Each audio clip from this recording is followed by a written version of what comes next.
Hey everyone, thank you for joining us on this next adventure of the Alpha Reds. I'm Ruben, And Veronica. and we are the Alpha Reds. In this segment, we're gonna recap our most recent install, Fleet Wrap install, and for the first segment, we're gonna talk about how we go about assessing a new project. With this particular project, we were hired specifically just to do the install.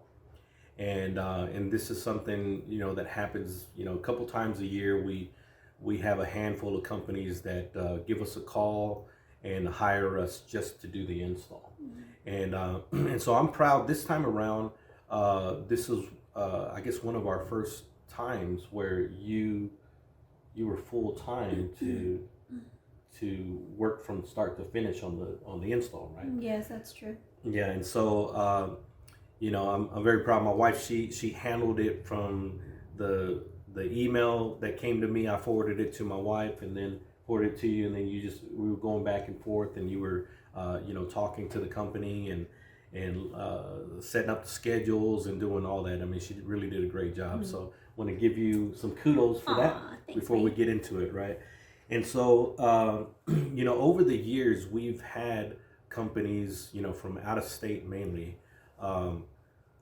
Just give us a call, and they are looking for an installer that can handle their wrap projects, and so usually these types of projects are going to be bigger projects that like for corporate accounts, and so for a company like us to get that type of account, it would be a little bit more difficult, but these design firms or these larger wrap companies or print shops, they usually do the install through contracting installers like us in this example. And so the first thing that we do is whenever we have a project that comes through, we have to assess the project. And what are some of the things that you had to do whenever you first started communicating with the customer? Well, the first thing I wanted to see is what are they expecting from the installer. So first is time availability. What is their turnaround? How many vehicles they have in this project, and then they usually put in the location where it's at and all that. And so I first looked to see if we could handle it as far as the quantity, which it was a good a big fleet, but I wasn't too worried about the quantity. Right. And the availability. So how soon do you want this done? And we did have availability in our schedule, so I went ahead and I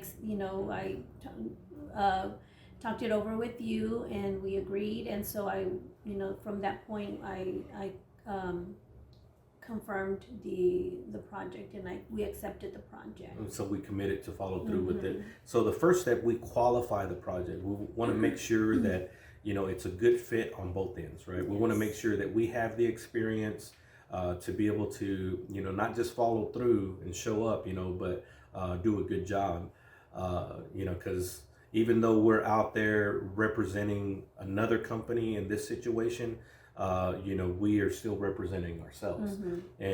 And a lot of times the end user is going to be somebody locally. Mm-hmm. Who they're just bigger. They have their corporate office is somewhere different, and so they have to go through these channels. But so we're the last line of defense for this project. Mm-hmm. And so if we mess it up, the whole project is messed up. And so the very first thing is for us to make sure that we qualify each new project and make sure that we're not getting into a situation that's not going to make sense for us, right? And then we don't want to pretend that we're something we're not. Mm-hmm. Right? If I can't do it, if I don't feel confident in doing it, then we're just going to have to turn it away. Right. Another thing is, I want to set their expectations as well, and so our limitations as to what we can do.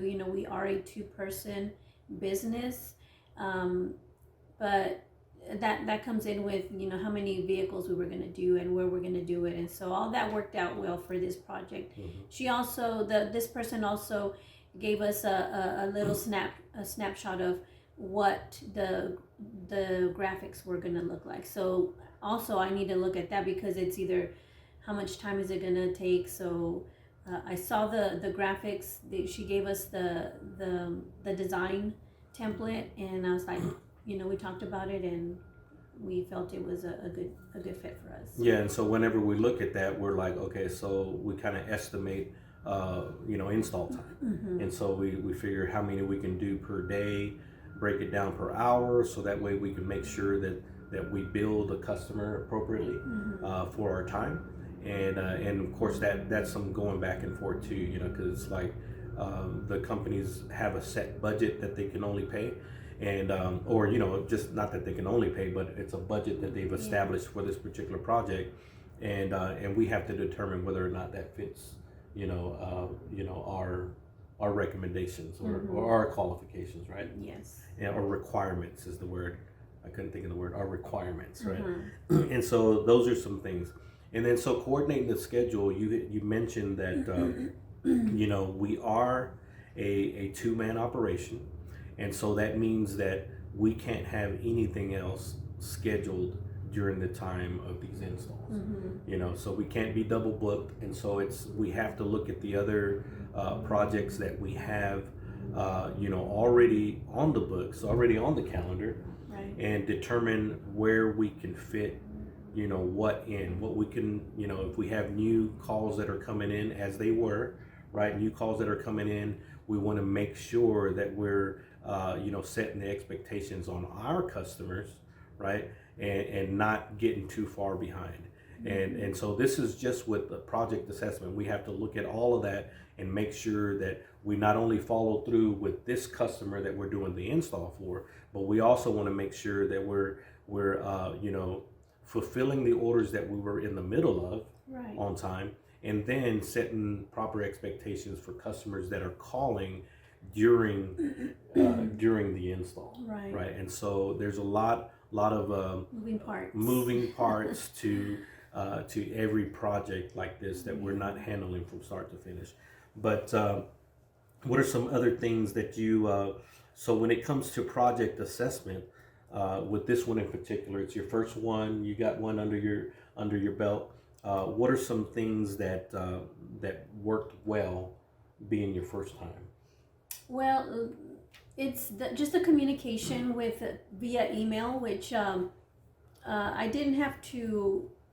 I think I might have spoken to this person once during this time, but doing our communications via email, it frees us up, because I don't have to stay on the phone or find time to get a hold of this person, or vice versa, because we're all also, you know, busy on our end. Email communication and speaking to the right person. So if there's another point of contact on their end, because sometimes there's an initial person that reaches out, but then they say, well, now we have another point of contact that's going to work with you concerning the graphics or concerning some other part of the project. So just email communication, it really works well for us. Yeah, and so, you know, having done this a couple of times, there's you know, we kind of have like a process in place, so that way we can you know, we can facilitate these orders, you know, more efficiently. You know, one of the things you're talking about is communication, but there's another part of that is file sharing. You know, because we have to present, you know, the completed project, but file sharing is definitely something that we have to talk about during the project assessment, because sometimes things, you know, you can't email certain files, and if the customer, you know, believe it or not, even though we're in 2023, not everybody is in 2023 when it comes to technology. Now, one thing that I've always tried, like, I love technology. And so even though we're a small company, we're using project management tools that maybe you would find in a bigger shop, right? And so I'm very familiar with the tools that help us communicate, that help us file share, that help us really be portable and kind of light on our feet when it comes to doing business. Yes. And so that's those are things that we are prepared. You'd be surprised what we have in place, even for the size company that we are. But that goes into the file assessment. Right. Yeah. Yeah. Good one, baby. Yeah. Pat on my own back. So the communication was good. This company, I mean, we were a good fit for each other, and they even, after the project, they kind of mentioned, future projects, so that's always encouraging. But what are some things that that maybe we would do different, or maybe that we can do better on the next project?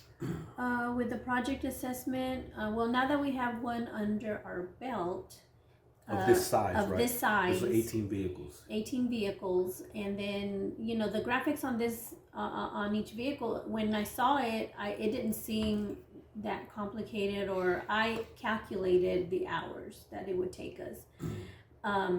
And we've never done a fleet this big. Right. We have done the graphics like similar to this before, but I think it's judging the time. Now that we went through this process already, I already know, okay, if they make an offer concerning the price, I'm going to have a fee already in mind. Yeah, kind of a starting point. A starting point, yeah. Of a fee on our end. So I would have. I don't know if I could have done anything different on this one, because we were going into it, optimistic. Yeah.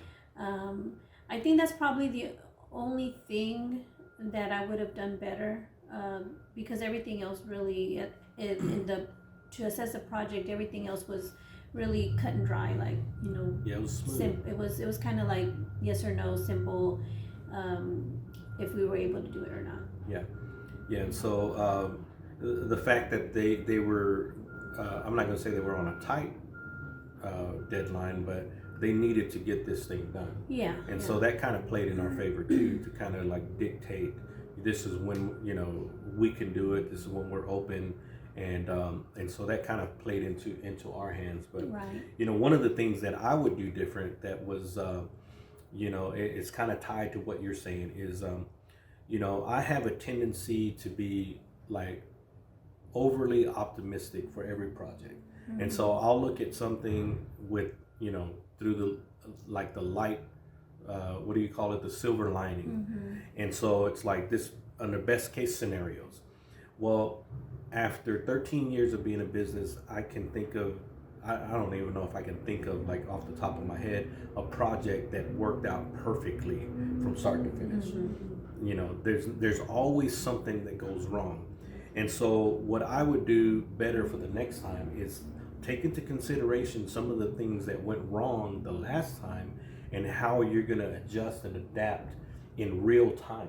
Because we don't have, like, whenever we're already starting on a project, we don't have time to stop and let's regroup and let's talk about how we're going to do it. You're adjusting and you're adapting as you go through. Right. And so whenever you're under pressure, you tend to make decisions a little bit differently, mm-hmm. right? Because you're like, we just got to get this done. We got to keep moving. So one of the things that we did whenever we started, it was like, okay, so we want to get one going and like that. And then we, I don't want to get ahead to the next segment, but there's some more pre-planning that I think that we can do. And we can use this one mm-hmm. as an example. Yes, definitely. It'll help us for the next one. We will be more prepared. Hey guys, we want you to stay tuned. We have a lot of information to cover, but we're going to break it down in segments. And for our next segment, we're going to talk about our pre-installation services.